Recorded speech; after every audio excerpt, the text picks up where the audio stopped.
សួស្ដីបងប្អូននេះផ្កាអីគេ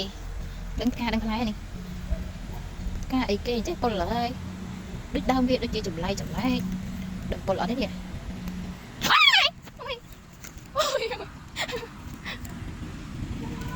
អាមិនបានចឹងហើយមិនក្តាក់ដៃចុះមិនក្តាក់អូយហើយមិនបានដៃស្អីអូរត់ប្រលឹងអស់លេងមិនបានដៃដល់យកក៏បោកលោកអញអូយមិនfilterនេះដាក់ដៃអញដូចដៃស្អីណែដល់លោកញ៉ាំអស់លេងចង់ដឹងថាផ្កានេះវាផ្កាអ្វីផ្កាអីចេញដៃខ្មោចទៅយីមិនបានដៃបើអស់លេង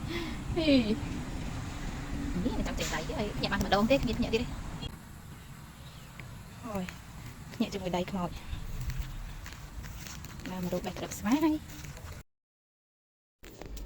បងប្អូនអើយឃើញហើយក្តាប់ស្វាយនេះអត់មានតពកបេះចង់ឡើងលើនេះហក់បេះចង់ឡើងជាន់អានេះហក់ទៅបេះតែដូចជាហក់មិនដល់ទេទើពេកនេះចង់ឡើងជាន់ឥតនេះហើយហក់បេះវាហ្នឹងហើយធ្វើមិនបានហ្នឹងហើយស្រាប់តែឃើញអាទៀបនេះអូយឃើញអាទៀបនេះដៃខ្មោចចេញទៀតហើយដៃខ្មោចបេះបានពីនេះមកធ្វើអីចេញដៃបេះបាន2ហើយបេះទៀតនេះបានបេះបានមួយទៀតដូចហើយយកទុកសិនតើទាញវាសិនចាំទាញបេះសិនហ្នឹងហើយនេះតំបន់នេះបេះបានអស់ហើយបេះបានមួយមេឃហ្នឹងបេះបានអស់ហើយដើររួមមើលទៀតសិនខ្ពស់ហ្នឹងទុកបេះថ្ងៃក្រោយចាំមើលទៀតសិន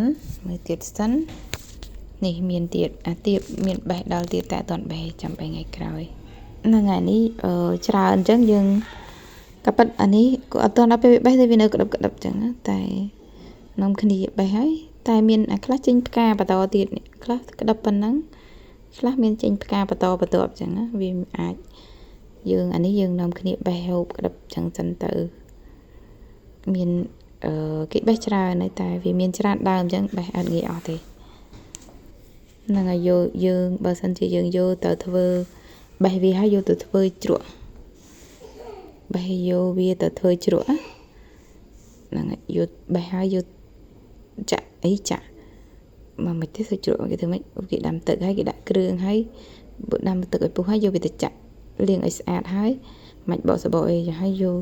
វាទឹកគ្រឿងហ្នឹងគ្រឿងដែលដាំក្តៅហើយហ្នឹងយកទៅចាក់វាទាំងក្តៅអញ្ចឹងទៅធ្វើហើយមិនដឹងធ្វើកើតអត់